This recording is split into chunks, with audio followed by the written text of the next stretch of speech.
بسم اللہ الرحمن الرحیم۔ السلام علیکم ورحمۃ اللہ وبرکاتہ۔ میری پیاری بہنوں اور میرے محترم بھائیوں، 10 محرم کی رات شوہر سے ملاپ کرنے والی عورت کتیا بن گئی، مرد سے ملاپ کرنے والی عورت کتیا بن گئی۔ آخر ایسا کیوں ہوا؟ آخر وہ انسان سے جانوروں کا روپ کیسے اختیار کر گئی؟ آخر اس نے کون سی ایسی غلطی کی تھی جس کی سزا اسے دنیا میں ہی مل گئی؟ آخر وہ کون سا گناہ تھا جس نے اس کی زندگی کو تباہ و برباد کر کے رکھ دیا؟ یہ وجہ جان کر آپ حیران رہ جائیں گے، توبہ توبہ کرنے لگیں گے اور شاید اپنی زندگی کے بارے میں نئے سرے سے سوچنے پر مجبور ہو جائیں گے۔ میری پیاری بہنوں اور میرے محترم بھائیوں، آج کی کہانی بہت ہی خاص ہونے والی ہے، اسپیشل ہونے والی ہے، اور خاص طور پر ان عورتوں کے لیے بہت زیادہ اہم ہے جو گناہوں کو معمولی سمجھ کر نظر انداز کر دیتی ہیں، اگنور کر دیتی ہیں، اور وہ یہ سمجھتی ہیں کہ عورت جو چاہے کرتی رہے اور اس کے اعمال کا اس کی زندگی پر کوئی اثر نہیں پڑتا۔ میری پیاری بہنوں، آج کے اس بیان کے اندر میں آپ کو ایک ایسی عورت کا واقعہ سنانے جا رہی ہوں جس نے 10 محرم کی رات جسمانی ملاپ کیا اور اسی رات وہ کتیا بن گئی۔ آخر اس نے ایسا کیا کیا تھا کہ اس کا انجام عبرت کی مثال بن گیا؟ آخر وہ کون سا گناہ تھا جس نے اس کی زندگی کو تباہی کے راستے پر ڈال دیا؟ اور آخر وہ کون سا شخص تھا جس کے ساتھ اس نے 10 محرم کی رات جسمانی ملاپ کیا اور اس کا بھیانک انجام ہوا؟ آج کی یہ کہانی صرف سننے کے لیے نہیں ہے بلکہ اس سے بہت کچھ حاصل کرنے کے لیے ہے، اسی لیے پوری کہانی توجہ سے سنیے گا۔ کہتے ہیں کہ یزید کا ایک دوست تھا جس کا نام مرجان تھا۔ یہ مرجان نام کا شخص یزید کا گہرا دوست تھا۔ یزید اسے اپنی ہر دل کی بات بتاتا تھا، خاص طور پر وہ باتیں جو صرف کسی خاص اور قابل اعتماد آدمی کو بتائی جاتی ہیں تاکہ وہ باتیں باہر لیک نہ ہو جائیں۔ مرجان یزید کے بہت زیادہ کلوز سمجھا جاتا تھا، اسی لیے اکثر اہم معاملات میں اس سے مشورہ بھی لیا جاتا تھا۔ یہ مرجان نام کا شخص بہت بڑا شہوت پرست تھا، نفسانی خواہشات پوری کرنے کا عادی تھا اور ہر لمحے دنیاوی لذتوں میں ڈوبا رہتا تھا۔ کہتے ہیں کہ یہ شخص حضرت امام حسین سے بہت بڑی منافقت کرتا تھا، بظاہر کچھ اور دکھاتا تھا لیکن دل میں کچھ اور رکھتا تھا۔ وہ کسی بھی صورت میں حضرت امام حسین کو زندہ دیکھنا گوارا نہیں کرتا تھا، نعوذ باللہ، اور ہر وقت ان کے خلاف سوچتا رہتا تھا۔ یہ مرجان نام کا شخص یزید کو مختلف مشورے دیا کرتا تھا اور ہر مشورے کے آخر میں یہ ضرور کہتا تھا کہ کسی بھی صورت میں حسین اور حسن کے چاہنے والوں کو اس دنیا سے مٹا دینا چاہیے، کیونکہ یہ ہمارے منصوبوں کو ناکام بنانے کی کوشش کر رہے ہیں۔ اس کے دل میں اہل بیت کے لیے سخت بغض اور دشمنی موجود تھی۔ یہ مرجان نام کا شخص حضرت امام حسین کو پیاسا دیکھنا چاہتا تھا، تڑپتا دیکھنا چاہتا تھا، اور آپ کی اولاد کو بھی پیاس کی وجہ سے تڑپتا ہوا دیکھنا چاہتا تھا۔ جب بھی کربلا کا ذکر آتا تو اس کے چہرے پر عجیب سی سختی آ جاتی اور وہ اپنی نفرت کو چھپانے کی کوشش بھی نہیں کرتا تھا۔ مرجان کی ایک بیوی بھی تھی جو بہت زیادہ خوبصورت تھی۔ اس کی خوبصورتی کے چرچے اکثر لوگوں کے درمیان ہوا کرتے تھے اور جہاں اس کا ذکر ہوتا وہاں اس کے حسن و جمال کی بات ضرور ہوتی۔ یہ مرجان نام کا شخص اپنی بیوی سے بے حد محبت کیا کرتا تھا، اس قدر محبت کرتا تھا کہ جس طرح مچھلی کو پانی کے ساتھ محبت ہے، جس طرح مچھلی پانی کے بغیر زندہ نہیں رہ سکتی، اسی طرح یہ مرجان بھی اپنی بیوی کے بغیر زندہ نہیں رہ سکتا تھا۔ وہ اپنی بیوی کی ہر خواہش پوری کرنے کی کوشش کرتا تھا، اسے ہر طرح کی آسائش فراہم کرتا تھا اور اسے خوش دیکھنے کے لیے ہر ممکن کوشش کرتا تھا۔ یہ مرجان نام کا شخص اپنی بیوی کو سونے کے زیوروں سے سجایا گیا لباس پہناتا تھا۔ ایک دن مرجان اور اس کی بیوی دونوں ایک بستر پر لیٹے ہوئے تھے۔ مرجان کی بیوی نے پوچھ ہی لیا، آخر تم امام حسین کے ساتھ اتنی دشمنی کیوں رکھتے ہو؟ آخر تمہارے دل میں ان کے لیے اتنی بڑی منافقت کیوں چھپی ہے؟ مرجان نے آگے جواب دیا، اگر امام حسین جیت گئے اور ہم ہار گئے تو پھر یہ نمبرداری جاتی رہے گی، میرے پاس یہ جو عہدہ ہے یہ بھی جاتا رہے گا، پھر ہمارے پاس کچھ بھی نہیں بچے گا۔ یہ جو تمہارے گلے میں سونے کے ہار ہیں، تمہارے ہاتھوں میں سونے کے کنگن ہیں، یہ صرف اسی وجہ سے ہے کہ میں حسین کے خلاف بولتا ہوں۔ اگر میں ان کے خلاف نہ بولوں تو یہ سب کچھ جاتا رہے گا، لہٰذا یہ ہم سب کچھ ہونے نہیں دیں گے۔ ہم عیاشی والی زندگی ہی جئیں گے، چاہے اس کے لیے ہمیں کسی بھی حد تک جانا پڑے۔ یہ سن کر اس کی بیوی ہنسنے لگی۔ وہ کہنے لگی، پھر تم مجھے بھی حسین کے ساتھ دشمنی رکھنی چاہیے، پھر تو مجھے بھی منافقت کرنی چاہیے، کیونکہ اگر حسین جیت گئے تو پھر میں سونے کے ہار نہیں پہن پاؤں گی، میں یہ قیمتی زیور کیسے چھوڑ سکتی ہوں، میں یہ شاہانہ زندگی کیسے چھوڑ سکتی ہوں؟ اگر دولت اور عیش و عشرت کا راستہ حسین کی مخالفت سے ہو کر گزرتا ہے تو پھر ہمیں اسی راستے پر ہی چلنا چاہیے، اسی راستے کی ہی پیروی کرنی چاہیے۔ مرجان نے اپنی بیوی کی بات سنی تو اس کے چہرے پر مسکراہٹ آ گئی۔ اسے یوں محسوس ہوا جیسے اس کی بیوی نے اس کے دل کی بات کہہ دی ہو۔ دونوں دنیاوی مال و دولت کی باتیں کر رہے، عیاشی کی باتیں کر رہے تھے کہ لیکن انہیں یہ احساس نہیں تھا کہ حضور کی آل کے ساتھ چھیڑ خانی کرنے اور منافقت کرنے والوں کا انجام کیا ہوتا ہے۔ پھر ایک وقت آیا کہ حضرت امام حسین کا قافلہ مدینے سے روانہ ہوا اور یزید کے سپاہیوں نے امام حسین کے قافلے کو کربلا میں روک دیا۔ امام حسین نے کربلا کی سرزمین پر اپنے خیمے لگا دیے۔ یہ وہ لمحہ تھا کہ جب اس کہانی کے کرداروں کے دلوں میں خوف اور لالچ ایک ساتھ جاگ اٹھے تھے۔ جب حضرت امام حسین نے کربلا میں اپنے خیمے گاڑے تو یزید جان چکا تھا کہ اب لوگ امام حسین کی طرف جائیں گے اور میرے ہاتھوں سے یہ تخت چھین لیا جائے گا۔ جیسے ہی یہ خبر مرجان تک پہنچی تو مرجان جلدی سے یزید کے پاس پہنچا، کہنے لگا جتنا جلدی ہو سکے حسین اور حسین کے ساتھیوں کو کربلا میں ہی ختم کروا دو، ورنہ یاد رکھنا یہ تخت، یہ عیاشی، یہ شاہی تم سے ہمیشہ کے لیے چھین لی جائے گی، کیونکہ لوگ طاقت کے سامنے کچھ دیر جھک سکتے ہیں لیکن سچائی کے سامنے آخر کار دل ہار جاتے ہیں۔ اگر حسین زندہ رہے تو لوگ ان کے ارد گرد جمع ہوتے جائیں گے اور پھر ہمارے لیے کوئی جگہ باقی نہیں رہے گی۔ مرجان کی باتوں پہ آ کے یزید نے امام حسین سے جنگ کرنا شروع کر دی۔ یزید کے حکم پر سپاہی کربلا کی طرف بڑھے اور ایک ایک کر کے امام حسین کے ساتھیوں کو شہید کر دیا گیا۔ مرجان جو چاہتا تھا اسے یہی محسوس ہو رہا تھا کہ ویسا ہی ہو رہا ہے۔ اس کے دل میں نفرت اس قدر بھر چکی تھی کہ اسے کسی کے دکھ، کسی کے آنسو اور کسی کی قربانی کی کوئی پرواہ نہ تھی۔ آج مرجان لانتی کی خوشی کا دن تھا، کیونکہ وہ چاہتا تھا وہی ہو رہا تھا، جو اس نے چاہا ویسا ہی ہوا۔ وہ جیسے جیسے یزید کو مشورے دیتا تھا یزید ویسے ہی کرتا جاتا تھا۔ آج کی رات مرجان کے لیے جشن کی رات تھی۔ اسے یقین ہو گیا تھا کہ اب اس سے یہ عہدہ کوئی نہیں چھیننے والا، اب وہ ہمیشہ کے لیے عیش اور عشرت کی زندگی گزارے گا۔ اس رات مرجان نے شراب کا بندوبست کیا اور شام ہوتے ہی جلدی جلدی گھر پہنچ گیا۔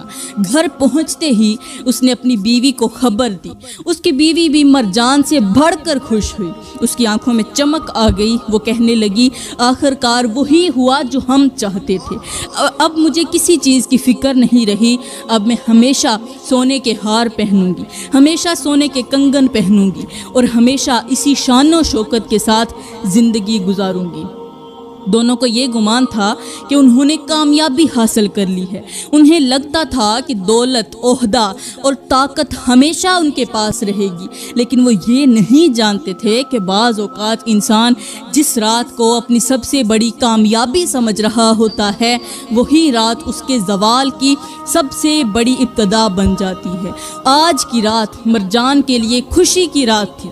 مرجان نے کہا اے میری پیاری بیوی، اے میری جان، آج کی رات ہم سہاگ رات کے طور پر منائیں گے، کیونکہ آج کی خوشی شادی سے کم نہیں ہے۔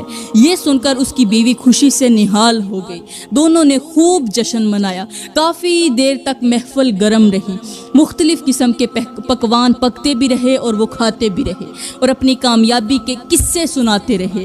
مرجان بار بار یہی کہتا تھا کہ اب کوئی بھی ہمارا کچھ نہیں بگاڑ سکتا، اب یہ عہدہ بھی ہمارا ہے، یہ عیش و عشرت بھی ہماری ہے۔ اب رات گہری ہوتی چلی گئی، کمرے میں چراغ روشن تھے اور پورا گھر جشن کے ماحول میں ڈوبا ہوا تھا۔ مرجان نے کہا جلدی کرو، مجھے جسمانی ملاپ کرنا ہے، مجھے مزید مت تڑپاؤ۔ لیکن اس کی بیوی نے کہا تھوڑی دیر کے لیے ٹھہرو، میں نے ابھی دلہن والا روپ اپنانا ہے، دلہن کی طرح میں نے تیار بھی ہونا ہے۔ مرجان نے کہا ٹھیک ہے، جلدی کرو، دلہن بنو، آج رات ہم اسے سہاگ رات کے طور پر منائیں گے۔ بس پھر مرجان کی بیوی نے دلہن بننے کے لیے تیاری شروع کر دی۔ اس نے اپنے بہترین کپڑے نکالے، قیمتی زیورات پہنے، اپنے آپ کو خوب سجایا سنوارا اور آئینے کے سامنے کھڑے ہو کر خود کو دیکھنے لگی۔ دوسری طرف مرجان شدت کے ساتھ انتظار کر رہا تھا، اسے لگ رہا تھا کہ آج اس کی زندگی کی سب سے خوشی والی رات ہے۔ وہ بار بار دروازے کی طرف دیکھتا اور اپنی بیوی کے آنے کا انتظار کرتا۔ آخر کار کچھ ہی دیر بعد بیوی بالکل تیار ہو کر کمرے کے باہر آئی۔ اس کے جسم پر قیمتی لباس تھا، گلے میں سونے کے ہار تھے اور ہاتھوں میں سونے کے کنگن چمک رہے تھے۔ وہ آہستہ آہستہ چلتی ہوئی پلنگ کے قریب پہنچی اور جا کر گھونگھٹ اوڑھ کر پلنگ کے اوپر بیٹھ گئی۔ دوسری طرف مرجان جو شدت سے انتظار کر رہا تھا، آہستہ آہستہ اسی کمرے کے اندر داخل ہوا۔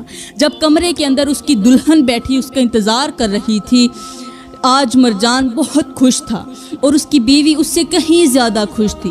مرجان بیوی کے قریب پہنچا اور اسے مسکراتے ہوئے کہا آج کی رات واقعی سہاگ رات سے کم نہیں ہے۔ یہ کہتے ہوئے مرجان نے دونوں ہاتھوں سے بیوی کا گھونگھٹ اٹھایا۔ اب جیسے ہی کپڑا اٹھایا تو یہ منظر دیکھ کر مرجان کی چیخ نکل گئی، اس کی آنکھیں حیرت سے پھٹ گئیں اور اس کے جسم پر کپ کپی طاری ہو گئی۔ مرجان نے دیکھا کہ جسم تو اس کی دلہن کا تھا، لیکن اس کی بیوی جو تھی اس کا سر کتیا کی شکل اختیار کر گیا تھا۔ وہ تھی تو اس کی بیوی، تھی تو اسی کی دلہن، لیکن اس کا سر جو تھا وہ جانور کا سا ہو چکا تھا۔ یہ دیکھ کر مرجان ڈر کر 2 قدم پیچھے ہٹ گیا، اس کے ہاتھ کانپنے لگے، اس کی زبان لڑکھڑانے لگی اور وہ چیخ چیخ کر کہنے لگا آخر میری بیوی کو کیا ہو گیا ہے؟ بازو بھی میری بیوی کے ہیں، ہاتھ بھی میری بیوی کے ہیں، مگر سر میری بیوی کا کیوں نہیں رہا؟ یہ کیا ہو گیا؟ یہ کیسے ہو گیا؟ مرجان کی چیخیں سن کر اس کے تمام ملازمین اور سپاہی دوڑ کر کمرے کے اندر داخل ہوئے۔ وہ گھبرا کر کہنے لگے کیا ہو گیا ہے؟ کیا بات ہے؟ مرجان نے روتے ہوئے کہا میں مارا گیا، میں لوٹا گیا، میری وہ بیوی جس سے میں عشق کرتا تھا، جس کے بغیر میں زندہ نہیں رہ سکتا تھا، وہ بیوی کتیا بن چکی ہے۔ یہ سن کر سب لوگ دنگ رہ گئے، کمرے میں سناٹا چھا گیا، کسی کو اپنی آنکھوں پر یقین نہیں آ رہا تھا۔ کچھ لوگ ہمت کر کر دلہن کی طرف بڑھے تاکہ قریب جا کر حقیقت معلوم کر سکیں، لیکن دلہن جو اس وقت کتیا بن چکی تھی اچانک کتوں کی طرح زور زور سے بھونکنے لگی۔ اس کی آواز پورے کمرے میں گونجنے لگی۔ وہ غصے سے سب کو دیکھ رہی تھی اور بار بار اشاروں میں یہی کہنے کی کوشش کر رہی تھی کہ میرے قریب مت آؤ، میرے قریب مت آؤ۔ یہ واقعہ مرجان کے لیے بہت بڑا واقعہ تھا، یہ بہت بڑا سانحہ تھا۔ مرجان کی ساری خوشیاں ایک لمحے میں غم میں بدل چکی تھیں۔ جو شخص چند گھنٹے پہلے خوشی سے جھوم رہا تھا، ناچ رہا تھا، اب خوف اور پریشانی کی وجہ سے کانپ رہا تھا۔ مرجان نے اس واقعے کی خبر جلدی سے یزید تک پہنچائی۔ جب یزید نے یہ عجیب و غریب خبر سنی تو وہ بھی حیران رہ گیا۔ یزید نے فوراً اس دور کے بڑے بڑے عاملوں کو حکم دیا جلدی سے مرجان کے گھر پہنچو اور اس معاملے کا حل نکالو۔ یزید کا حکم سنتے ہی بہت سے لوگ مرجان کے گھر پہنچے۔ مرجان نے انہیں دیکھتے ہی کہا کچھ کا کچھ ہو جائے، میری بیوی کو پہلے والا روپ دیا جائے، چاہے پڑھائی کرو، چاہے کوئی عمل کرو، جو کچھ کرنا پڑے کرو۔ اگر تم یہ نہ کر سکے تو میں تم سب کو جان سے ختم کر دوں گا۔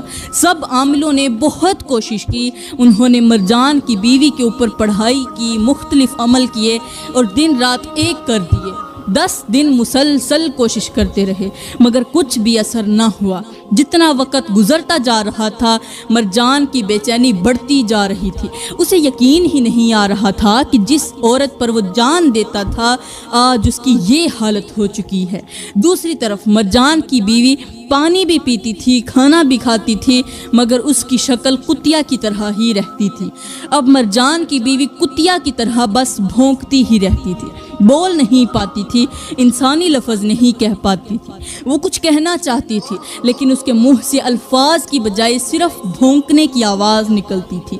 یہ منظر دیکھ کر گھر کے ملازم بھی خوف زدہ ہو جاتے تھے اور کوئی زیادہ دیر اس کے قریب کھڑا ہونے کی ہمت نہیں رکھتا تھا۔ اب 10 دن گزر چکے تھے۔ 10 دن سے مرجان نے کچھ بھی نہیں کھایا تھا، نہ اسے بھوک محسوس ہوتی تھی نہ پیاس۔ وہ ہر وقت اپنی بیوی کو دیکھتا رہتا تھا اور اپنا سر پکڑ کر بیٹھ جاتا تھا۔ اس کی آنکھیں سرخ ہو چکی تھیں، چہرہ زرد پڑ چکا تھا اور دل میں ایک ہی سوال بار بار اٹھ رہا تھا کہ آخر یہ سب کچھ کیوں ہوا؟ آخر میری بیوی کے ساتھ یہ کیا ہو گیا؟ میرے بھائیوں، کہتے ہیں کہ ایک دن مرجان اپنی اسی بیوی کے قریب جانے لگا جو اس وقت عجیب و غریب حالت میں مبتلا ہو چکی تھی۔ جیسے ہی وہ اس کے قریب پہنچا تو اچانک اس کتیا بیوی نے مرجان پر حملہ کر دیا۔ مرجان گھبرا گیا۔ اسے یوں محسوس ہوا جیسے اس کے دل و دماغ پر ایک عجیب سی کیفیت طاری ہو گئی ہو۔ ایک وقت تھا وہ اپنی بیوی سے بے پناہ محبت کرتا تھا، اس کے بغیر ایک لمحہ رہنا بھی گوارا نہیں کرتا تھا، لیکن اب حالات ایسے بدل چکے تھے کہ دونوں کے درمیان محبت کی جگہ نفرت نے لے لی تھی۔ محبت نکل گئی اور مرجان بیوی کے ساتھ لڑنے لگا، وہ بیوی جو اس وقت کتیا بن چکی تھی۔ دونوں ایک دوسرے کو اس قدر کاٹ رہے تھے جس طرح پاگل کتے ایک دوسرے کو کاٹ رہے ہوں۔ یوں لگتا تھا جیسے دونوں ایک بہت بڑے عذاب میں مبتلا ہو چکے ہوں۔ ایک وقت تھا کہ یہی دونوں ایک دوسرے کے بغیر ایک لمحہ گزارنے کے لیے تیار نہ تھے، لیکن آج نفرت نے ان کے دلوں پر ایسا قبضہ جما لیا تھا کہ نہ انہیں ماضی کی محبت یاد تھی اور نہ ہی ایک دوسرے کے ساتھ گزارے ہوئے وہ لمحے یاد تھے جن پر کبھی وہ فخر کیا کرتے تھے۔ باہر والوں کو پتہ بھی نہیں تھا، یہ دونوں میاں بیوی ایک دوسرے کو اس طرح دانتوں کے ساتھ کاٹتے رہے کہ کبھی مرجان چیختا، کبھی اس کی بیوی خوفناک آوازیں نکالتی۔ جو ملازم دروازے کے قریب آتے وہ بھی ڈر کر واپس چلے جاتے۔ کسی کو یہ اندازہ نہیں تھا کہ اس بند کمرے کے اندر کیا قیامت برپا ہے۔ وقت گزرتا گیا لیکن دونوں کی حالت مزید خراب ہوتی چلی گئی۔ ایک دوسرے کو کاٹتے کاٹتے آخر کار دونوں مر گئے۔ پورا کمرہ خون سے آلود ہو چکا تھا، دیواروں پر خون کے نشانات تھے، فرش خون سے بھرا ہوا تھا اور وہ کمرہ جو چند گھنٹے پہلے خوشیوں اور جشن کی باتوں سے گونج رہا تھا اب خاموشی اور وحشت کی تصویر بنا ہوا تھا، مکمل طور پر اللہ کی عذاب کی لپیٹ میں آ چکا تھا۔ یہ دونوں سہاگ رات ہی مر گئے۔ ہمیشہ کا خواب دیکھنے والے کہ ہم ہمیشہ لذت کی زندگی گزاریں گے، عیاشی کی زندگی گزاریں گے، اپنی خواہشات کے مطابق زندگی بسر کریں گے، ان کے تمام خواب ایک ہی رات میں خاک میں مل گئے۔ وہ جانتے ہی نہیں تھے کہ حضور کی آل کے ساتھ دشمنی رکھنے والا بھی کبھی سکون کی نیند نہیں سویا۔ میرے بھائیوں، جب مرجان کے رشتہ داروں نے دروازہ توڑ کر کھولا اور اندر داخل ہوئے تو دیکھ کر سب توبہ توبہ کرنے لگے کہ پورا کمرہ خون سے آلودہ اور دونوں میاں بیوی مر چکے ہیں۔ لوگ حیران رہ گئے۔ اس فرضی کہانی کے مطابق اب دونوں کی شکلیں ہی کتوں جیسی بنی ہوئی تھی۔ یہ درد بھرا منظر دیکھ کر وہاں پر ایک شخص کھڑا تھا جس کے دل میں حضور کی آل کی محبت تھی۔ اس شخص سے رکھا نہ گیا، اس نے چیخ کر رو رو کر کہا، لوگوں میں تمہیں بتاتا ہوں کہ مرجان کو آخر کس گناہ کی سزا ملی۔ یہ جو حضور کی آل کو مروا کر دل میں حضور کی آل کی منافقت رکھ کر حضرت امام حسین کی شہادت کی رات کو سہاگ رات منانے لگا تھا، تو پھر اللہ تعالیٰ نے اس کا انجام سب کے سامنے کر دیا۔ یہ ہوتا ہے امام حسین سے دشمنی رکھنے والوں کا انجام۔ پھر وہ شخص روتے ہوئے کہنے لگا، دولت ختم ہو جاتی ہے، عہدے ختم ہو جاتے ہیں، محل ویران ہو جاتے ہیں، لیکن حق کے مقابلے میں کھڑا ہونے والا کبھی کامیاب نہیں ہوتا۔ جو لوگ اپنی خواہشات کو سچائی سے بڑا سمجھ لیتے ہیں وہ بظاہر کچھ عرصہ ہنس لیتے ہیں، مگر ان کے دلوں کا سکون ان سے چھین لیا جاتا ہے۔